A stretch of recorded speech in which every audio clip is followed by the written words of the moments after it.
Essa noite eu começo a pregar uma série de mensagens sobre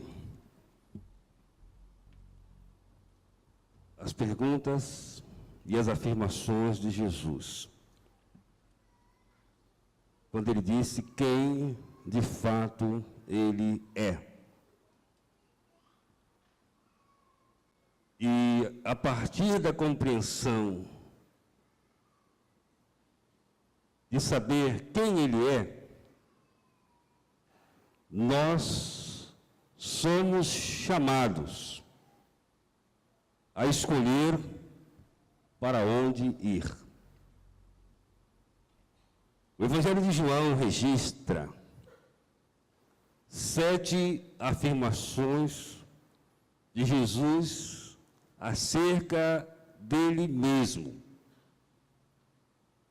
Durante o início do seu ministério, ele reúne pessoas as mais diversas possíveis, forma um grupo completamente diferente um do outro, um grupo, portanto, heterogêneo dos discípulos, e ele questiona-lhes, dizendo: vocês sabem quem eu sou? O que as pessoas falam de mim? E eles começam a falar. E ele pergunta: e vocês? Quem dizem que eu sou? Depois de que os discípulos falam isso, ele então os convida a segui-lo, que eu falei hoje pela manhã. Se alguém quiser vir após mim, negue-se a si mesmo, tome cada dia a sua cruz e siga-me. Durante esse período das mensagens da noite, eu vou falar sobre quem é Jesus a partir da visão dele. João capítulo 10, vamos ler a partir do verso 9 e verso 11. Aliás, vamos começar do verso 7, melhor para a nossa compreensão, pois eu uso isso no nosso sermão dessa noite. Diz assim a partir do verso 7: Então Jesus voltou a falar-lhes: em verdade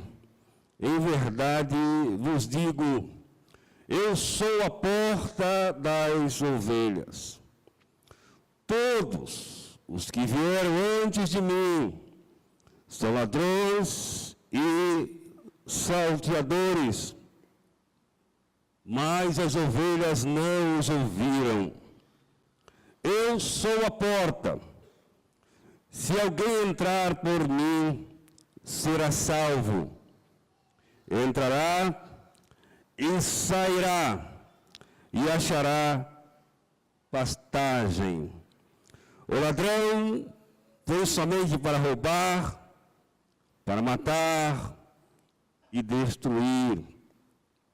Eu vim para que tenham vida e a tenham em plenitude ou em abundância. Ir para onde? Quando nós chegamos a esta vida, nós começamos a experimentar a vida na sua dimensão temporal. Começamos a ter consciência de que o tempo passa rapidamente por nós. A Bíblia afirma, lá no livro de Eclesiastes, capítulo 3, que Deus tem um propósito no tempo, e que há um tempo determinado para tudo que existe nessa vida. Há um tempo, diz a Bíblia, quando nós nascemos. Esse tempo é um tempo que nós, embora já existindo, não tínhamos consciência do tempo. Mas ao sermos gerados e chegarmos a esta vida, então nós começamos a entrar nesse curso do tempo. E quer nós queiramos ou não, nós estamos em uma caminhada que começa com a nossa chegada a essa vida e há de terminar com a nossa saída dela, ou seja, do berço até a sepultura. Durante esse período que chamamos tempo, nós precisamos encontrar o caminho.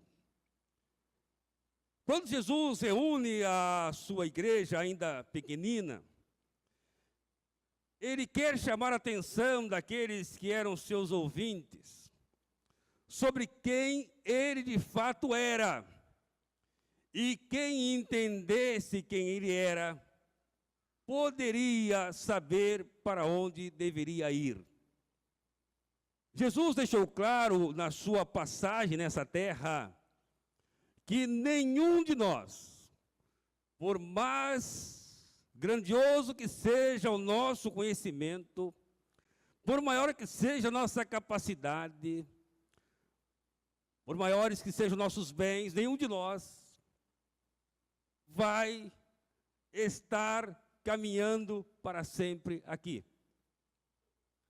Haverá um tempo em que nós temos que tomar, e esse tempo é enquanto estamos aqui, uma decisão para saber para onde ir, ou ir para onde. Eu quero, antes de entrar no sermão propriamente dito dessa noite, contextualizar você com essa afirmação de Jesus: eu sou a porta. Talvez para você e para mim, que somos brasileiros, isso não tenha muita importância, essa afirmação de Jesus ao dizer eu sou. Mas para aqueles que ouviram Jesus, que na sua maioria eram pessoas de origem judaica, eram pessoas que conheciam a história de Deus, que a eles se revelou, eram homens que, desde a sua mais tenra idade, foram educados pelos seus pais a conhecer, pois eram judeus, as leis que Deus havia dado à nação a qual eles pertenciam, a Israel, dos 10 mandamentos. E eles sabiam que os mandamentos dados por Deus foram dados a Moisés. E Moisés teve uma dificuldade muito grande na sua vida, porque ele veio a esse tempo, diz a Bíblia que ele nasceu um menino de uma forma assim, onde havia um conflito, muita confusão, seu povo era escravo no Egito, e ali naquela escravidão o seu povo se multiplicava, nasciam mais meninos do que meninas entre os hebreus, e o monarca do Egito, o faraó, ficou preocupado com aquilo. Os seus ministros disseram: olha, faraó, estão nascendo tanto menino entre os hebreus, que daqui a pouco eles serão mais homens do que nós, os egípcios. E eles vão dominar a nossa terra, eles vão se rebelar contra nós. O que nós poderemos fazer? Então o faraó deu uma ordem, e a ordem foi o seguinte: toda vez que uma mulher hebreia estiver grávida para dar à luz, se for uma menina, deixem-na viver, mas se for um menino, joguem-no, afoguem-no no rio Nilo e matem-no. Essa era a ordem dada por Faraó às parteiras do Egito, cujos nomes citados na Bíblia eram Sifrá e Puá. Mulheres que eram egípcias, mas de alguma forma elas, a Bíblia não informa como, elas tinham um conhecimento e um temor de Deus. E é nesse contexto que nasce Moisés. Você que não conhece a Bíblia, leia esse texto no livro do Êxodo. É nesse contexto que nasce Moisés, um menino. E esse menino nasce numa família onde já havia 2 irmãos. Portanto, ele era o caçula dessa família. E Moisés nasce e a sua mãe o mantém ali até enquanto pôde. Mas quando aquele menino chega a uma determinada idade, diz a Bíblia, 3 meses, então ele não era mais possível ser escondido. Ela foi, levou, colocou numa cesta de junco e calafetou a cesta com betume e então colocou no rio onde a princesa do Egito iria banhar-se. E naquele momento, aquela princesa houve o choro de uma criança. Ela manda que suas empregadas peguem a criança e quando pegam, percebe ela que é um menino hebreu, e ela se afeiçoa àquele menino, ela tem um carinho por aquela criança, e ela toma aquela criança em seus braços, leva para o palácio e faz daquele menino alguém especial, alguém que está nessa caminhada de vida, alguém que nasceu na escravidão, mas alguém que é levado ao palácio para tornar-se um príncipe entre os egípcios. E aquele menino foi assim formado, assim ele foi forjado em toda a ciência, em toda a sabedoria do Egito, até quando ele fez 40 anos, diz a Bíblia. E o livro de Atos diz que quando completou Moisés 40 anos, ele resolveu conhecer a sua história, a sua origem, e ele foi procurar o seu povo. E quando ele vai, ele percebe que ali havia uma confusão entre um hebreu e um egípcio. Moisés se envolve, ele mata o egípcio, ele é obrigado a fugir do Egito, porque o monarca Faraó então se enfurece contra Moisés e tenta tirar a vida de Moisés. E Moisés então vai nessa sua caminhada para longe, para distante, para o deserto. E no deserto ele está durante 40 anos. Aquele jovem que tinha tudo, agora ele é obrigado a fugir para uma terra onde não tem nada. Ali Moisés constitui uma família. Ali Moisés é amparado, cuida do rebanho do seu sogro Jetro. E quando Moisés já parece que a vida estava completamente estabilizada e tranquila, então diz o texto sagrado que numa ocasião, Moisés vai cuidar do rebanho, e ele olha para a montanha que estava diante dele, e ele percebe uma sarça, ou seja, uma moita de capim seco, que estava ardendo, queimando, mas não se consumia. Isso era uma coisa natural, ainda hoje é. A chamada combustão espontânea em mato seco. Mas Moisés percebe que aquele episódio era diferente, porque aquela sarça, o fogo ardia, o fogo queimava, mas ela não se consumia. Então ele vai naquela direção, e quando ele vai naquela direção da sarça, a palavra de Deus diz que Moisés ouve a voz de Deus, e Deus fala com Moisés. Ele tem uma experiência com Deus. E depois daquele diálogo com Deus, Deus diz para Moisés: Moisés, você vai voltar no Egito. E você vai ser o meu instrumento de libertação para aqueles que estão escravizados. Você vai ser a porta, presta atenção nisso aqui, você vai ser a porta de saída dos egípcios que estão, dos hebreus que estão na escravidão do Egito. É a você quem eu quero usar. E Moisés então argumenta com Deus, dizendo: Senhor, mas eu sou pesado de língua. Alguns estudiosos da Bíblia acham que Moisés tinha dificuldade de dicção, talvez fosse gago. Deus diz: Moisés, quem fez a língua, quem fez a boca do homem foi eu. Mas não há problema, você tem dificuldade em falar, então teu irmão Arão vai ser a tua voz. E Moisés não tinha mais argumento para Deus, ele pergunta: Senhor, quando eu chegar no Egito? Presta atenção no que eu vou te dizer. Quando eu chegar no Egito, as pessoas vão perguntar: como é o nome desse Deus que te mandou vir aqui? E Deus disse para Moisés: Moisés, você vai dizer para quem perguntar o meu nome. O meu nome é o seguinte: eu sou. Eu sou. O eu sou te enviou. Agora você percebe que Deus envia Moisés ao Egito para abrir aos hebreus a porta da libertação.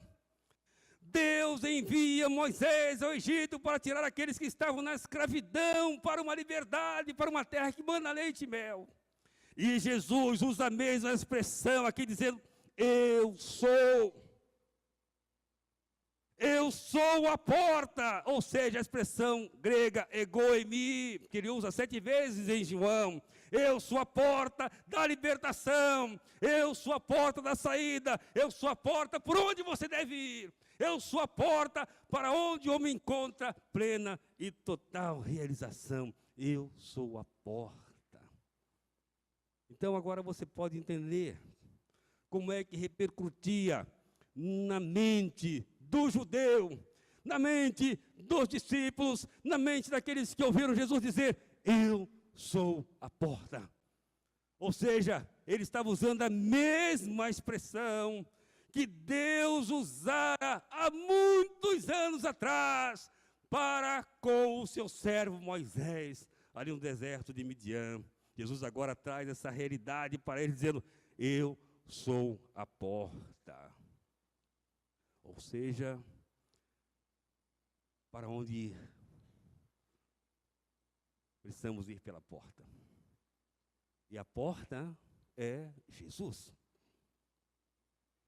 Na verdade, Jesus nos convida a entrar por Ele, que é a porta, para experimentar a libertação. A nação dos hebreus estava escrava. O Deus eu sou manda um homem chamado Moisés, para que através desse homem, no poder de Deus, a porta da escravidão fosse aberta para a liberdade. Para onde ir nessa vida? Essa é uma pergunta que está na mente, no coração de todo ser humano. Para onde eu estou indo? Se eu perguntar a você, para onde você vai? Daqui a meia hora ou daqui a 40 minutos? Você vai dizer: passo daqui a 40 minutos eu vou para casa, né? Ou eu vou para um lanche, ou eu vou fazer alguma coisa, porque você tem uma noção do que você vai fazer daqui a 40 minutos ou a uma hora. Se eu perguntar a você, o que você vai fazer, para onde você vai o ano que vem? Você tem noções claras. Sei que tem gente aqui que está pensando quantas coisas vão acontecer no ano que vem na sua vida, né? Tem gente que, por exemplo, está pensando, não no ano que vem, mas daqui a 15 dias. Eu sei aqui de irmãos, e não sei, acho que pelo menos um desses casais está aqui, que daqui a 15 dias vai casar. Né, Buiu? Então, se disser: para onde você vai daqui a 15 dias? Daqui a 15 dias, pastor, eu vou casar. Tem gente que está pensando: pastor, daqui a tanto tempo vai acontecer isso, aquilo outro. Quando nós dimensionamos esse tempo dentro de uma limitação. Mas a pergunta que Jesus diz é o seguinte: eu sou a porta. Ir para onde? Ir pela porta. Sabe por quê? Porque a nossa previsão, por mais otimista que seja, nós não podemos dar garantia de que nós alcançaremos essa previsão na nossa vida em relação ao tempo. Temos sonhos. Você tem sonhos. Eu tenho sonhos. Eu penso que daqui a um tempo, alguns dos sonhos que eu tenho e que você tem, eles irão se concretizar, mas nós não sabemos. Então Jesus disse: eu sou a porta. Ou seja, a maior necessidade que nós temos é de entrar por essa porta que nos leva ao caminho aonde nós devemos ir. Jesus é a única porta para a vida eterna. Jesus deixou claro quem Ele é: eu sou a porta. O que Ele veio fazer? Ele veio para nos salvar. A experiência daqueles que conviveram com Jesus, lá no Evangelho de João, leva a isso, e também no livro de Atos, livro logo seguinte, trabalha essa realidade. E a Bíblia nos dá o registro dos apóstolos dizendo para as autoridades que estavam imprensando eles para que não pregassem o Evangelho, diz o seguinte: e em nenhum outro há salvação. Vamos ler juntos? E em nenhum outro há salvação, porque também debaixo do céu, em um outro nome há dado entre os homens pelo qual devamos ser salvos. Meu amigo, Jesus é a única porta. Ele disse: eu sou a porta. Ele não disse eu sou uma porta. Ele não usou o artigo indefinido, mas ele usou o artigo definido. Eu sou a porta. E Jesus, então, ele veio abrir a porta para a salvação do homem. A porta para que o homem saiba para onde ele deve ir. Porque enquanto o homem não encontra a porta, ele está na escravidão. A escravidão, ou seja, o pecado, ele é um sintoma somente. Porque a escravidão é uma realidade que o homem não consegue se libertar, a não ser que entre pela porta que é Jesus. Jesus é a saída para as nossas necessidades mais profundas. Quantas vezes as pessoas estão tendo atitudes, e a gente vai e ataca as atitudes que são somente sintomas. Na verdade, as pessoas estão dizendo o seguinte: eu ainda não sei para onde ir, eu ainda não encontrei o caminho, eu ainda não encontrei a porta, eu ainda não encontrei a saída, mas Jesus é, sem dúvida, aquele que nos promete a vida eterna. Nós precisamos ir caminhando em direção à vida eterna, porque todos nós iremos para a eternidade. A Bíblia diz que Deus colocou a eternidade no coração do homem. Então, nós estamos num tempo, mas esse tempo, ele é limitado. E nós não fomos feitos para ficar no tempo para sempre. Deus colocou a eternidade em nosso coração. E nós sabemos que daqui a pouco mais, não estaremos mais aqui. Jesus disse que é preciso que alguém creia nele, para que experimente essa vida eterna. A segunda questão que eu quero colocar nessa noite é que Jesus, primeiro, que ele é a porta para a vida eterna, mas a segunda é que Jesus é a única porta para a comunhão com Deus. O ser humano é a coroa da criação. Não há nada mais importante nesse imenso universo. Não há nada mais precioso nesse mundo criado por Deus do que você. Você sabia que você é uma pessoa muito importante aos olhos de Deus? Deus olha para você e Deus não está preocupado com a sua aparência. Deus não está preocupado com aquilo que você tem, com aquilo que você conhece. Deus está olhando para você. E Deus valoriza o ser humano por ele criado. Entretanto, quando nós não encontramos a porta, quando a porta está fechada para nós, porque nós a fechamos, nós perdemos a comunhão com Deus. Jesus é a única porta para a comunhão com Deus. Sabe por quê? Porque ele tem poder para nos justificar. É interessante essa capacidade humana de não confiar no homem. É interessante essa capacidade perversa do coração humano de destruir o seu semelhante. Mas Jesus não é assim. Ele, na verdade, ele não destrói, ele constrói. Ele disse que o ladrão não vem senão a roubar, matar e destruir, mas ele veio para que nós tivéssemos vida. Como ele faz isso? Primeiro, ele nos faz justos diante de Deus. Paulo, escrevendo aos cristãos de Roma, no capítulo 5, verso 1, ele diz: justificados pela fé, nós temos paz com Deus.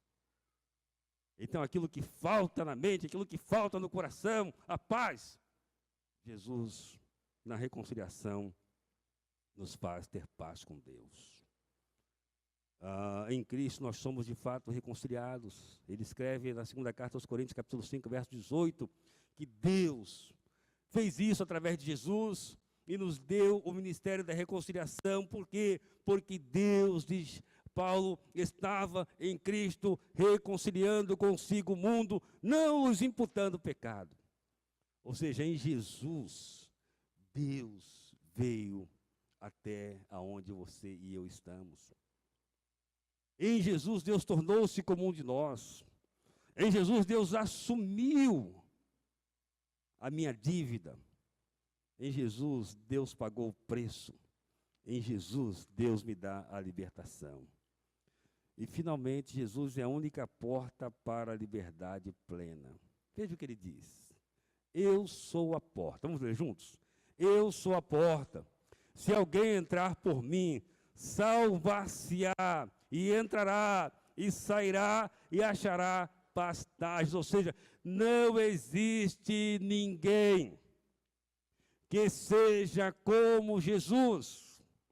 Não existe porta como é Jesus. Aquela porta pela qual você entra, você sai e você encontra alimento para a sua alma.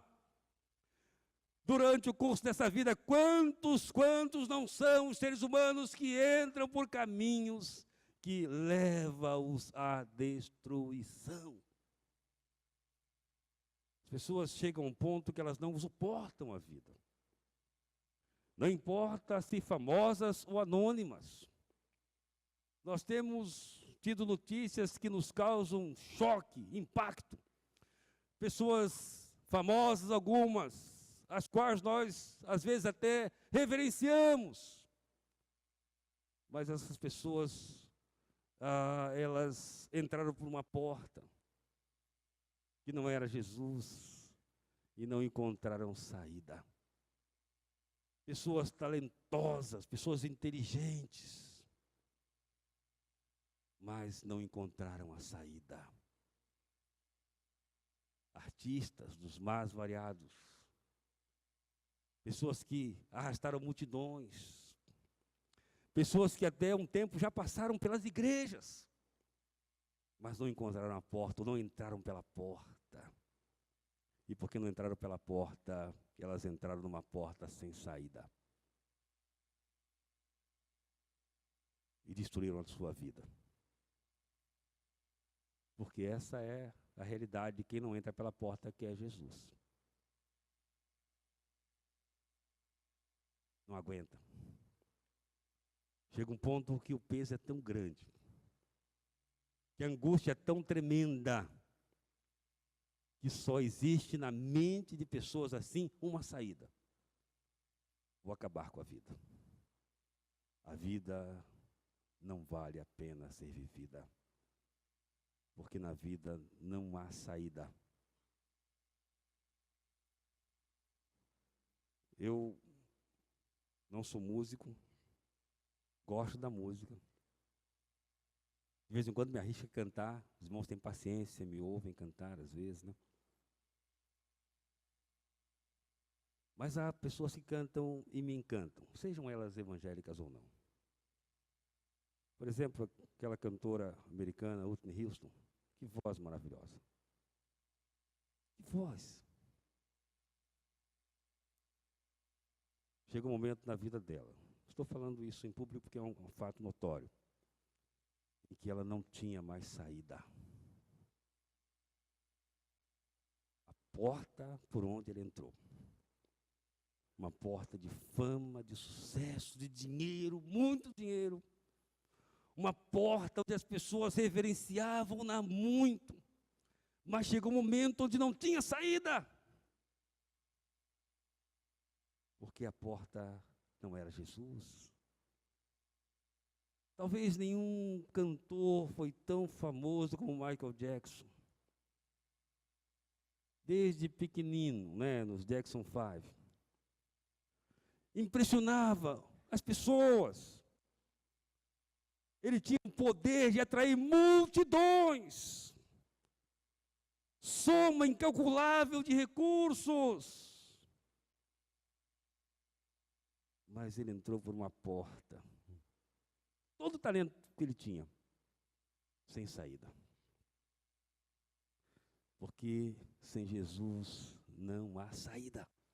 Ele disse: eu sou a porta, se alguém entrar por mim, vai entrar, vai sair e vai achar alimento. A questão de entrar numa porta sem saída é que a pessoa não consegue alimento para a sua alma. Ela pode conseguir alimento para o seu ego, pode conseguir prestígio no mundo, pode conseguir recursos materiais que as pessoas se prostrem diante delas. Entretanto, lá no seu íntimo, lá na sua mente, lá no seu coração, há um vazio tremendo. Por isso, são portas sem saída. Portas sem saída. Jesus é a única porta para a liberdade plena. Porque Ele é o caminho. O caminho não está em outro lugar. Ele definiu isso. Ele disse, olha, o ladrão, vamos ler juntos? O ladrão não vem senão a roubar, matar, destruir. Eu vim para que tenham vida e vida em abundância. Só Jesus. Aqui eu termino. A porta. Volte sua mente para o início do sermão. Povo escravo no Egito. Deus manda Moisés, instrumento de Deus. Moisés fica preocupado. Esse povo vai ir comigo? Vai me seguir? Para onde eles vão me seguir? Eles vão perguntar, quem é que te mandou vir aqui? Como é teu nome? Deus disse, Moisés, você vai dizer, eu sou. E o povo seguiu. Eu sou. Agora, o eu sou, Jesus diz, eu sou a porta. Ele diz, entre por essa porta. Você vai encontrar alimento. Entre por essa porta, você vai encontrar perdão. Entre por essa porta, você vai encontrar paz. Entre por essa porta, você vai encontrar aquilo que ninguém, nem nada nesse mundo pode dar. Eu sou a porta. Essa noite, Jesus está fazendo-nos uma afirmação de quem Ele é. Ele é a porta. Você pode não querer entrar por essa porta. Você pode não colocar a dimensão do seu caminhar, a sua história nas mãos de Jesus. Mas Jesus disse que sem entrar por essa porta, não há ninguém que encontre saída. Todas as portas que se abrem nessa vida são portas de entrada, mas são portas sem saída. Essa noite, eu queria que você olhasse para a sua história de vida. É possível que você mesmo já tenha perdido a esperança em você.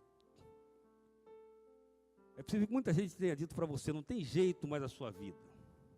Né? Você nasceu para ser assim. Mas a Bíblia diz que Deus não vê como o homem vê. O homem olha circunstâncias, aparências. O homem olha o que está na vista. Mas Deus vê além, Deus vê no coração.